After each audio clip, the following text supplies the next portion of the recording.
Alright, let's talk about orchestra playing or being a part of an orchestra and how it could supplement your growth as a musician, but how it also cannot replicate the progress of you having individual lessons. Okay, kasi nung isang araw, may na-receive ako ng mga messages or comments na nakapasok na daw sila sa orchestra, sana daw makatulong to sa paggaling nila. Yes, of course, makakatulong yan. Any type of training that you will do, you will get better at it, di ba? So, yun yung importante. But, this is not an excuse or a way to replace exactly individual lessons. No, sa orchestra kasi, especially in settings ng school orchestras or even I think sa church, di ba? An orchestra doesn't give lessons. Okay? Orchestra playing are what we call rehearsals. So, kung familiar kayo sa difference ng practice, lessons, and rehearsals, you'll understand what I'm trying to say. So, in rehearsals, you bring what you already know and i-refine natin yon so that everyone in the group will play as one. Parang ganon, diba? Sa practice, of course, that's where you build your skills. That's where you hone your craft, no? In individual sessions, no? And then, of course, lessons, that's where you actually learn something, no? You apply new theories, new techniques, ganyan. So, magkakaiba yung bagay yan. When you're in an orchestra, you don't get lessons, basically.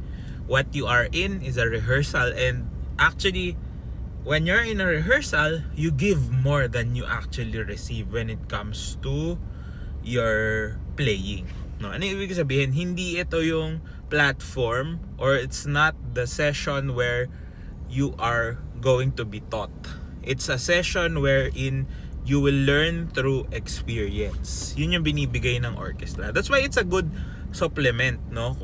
Kahit noon nagtuturo ako sa mga elementary school students, 'di ba? They have their orchestra classes, but again, it's only there to supplement what they already know. Okay? So kung ikaw ay papasok sa isang orchestra without knowing how to play properly, paglabas mo ng orchestra, most likely you wouldn't know how to play properly pa din. Kasi ikaw ang maghahabol, no? Sabi ko nga last time na nag-live ako about this is that para kang sasakay ng isang sasakyan, tapos ikaw ang pipili kung nakatayo ka or nakaupo. What do I mean? Kung ikaw ay makakasabay sa ginagawa ng lahat, or are you going to be in a place wherein you don't know what to do? Parang ganun yung mangyayari. So again, it's not a replacement for your one-on-one sessions or lessons, no? So merong mga orchestras na nagtuturo, yes, but it's going to be very limited. And ang isa pang sa orchestra is you only learn pieces. Kasi hindi ka naman tuturuan ng exercises, hindi ka tuturuan ng separate etudes for certain past orchestra pieces, 'di ba? Bibigyan ka ng pyesa, your role is to learn it before the rehearsal and then you perform it. That's it, no? So kahit sabihin natin isang klase yan, ang ituturo lang pa rin sa'yo yung pyesa.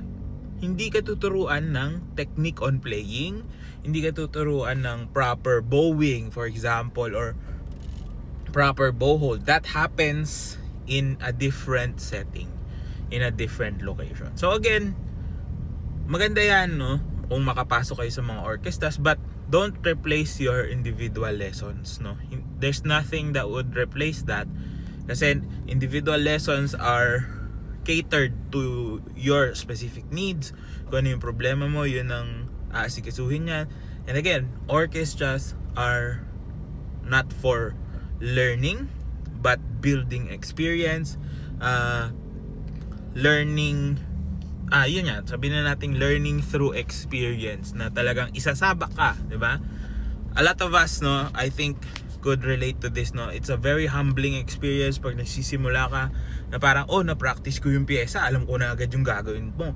But again, the setting is, you have to play with everyone around you. So medyo mahirap yan if you're starting out, diba? To play with the people, ano yung ginagawa ng isa, gagawin ng lahat, no? There's also a lot of compromises na parang kung sino yung tama, minsan ganun, di ba? Kahit na ikaw yung tama, kung lahat sila ay mali, ikaw yung mali. May mga ganun ka may experience sa orchestra. So it's a totally different thing. Don't mix up lessons, rehearsals, and practices, no? But again, it would greatly help out what you already know. Pero yun nga ang keyword doon. What you already know. Kailangan may alam ka na. Kasi kung pupunta ka sa orchestra as a pure beginner, thinking na ito na yung way para makapag-lesson ako, pero it won't do you good. Baka matrauma ka lang kasi iba rin ang takbo, no? Mas fast pace yan kasi it's about learning how to play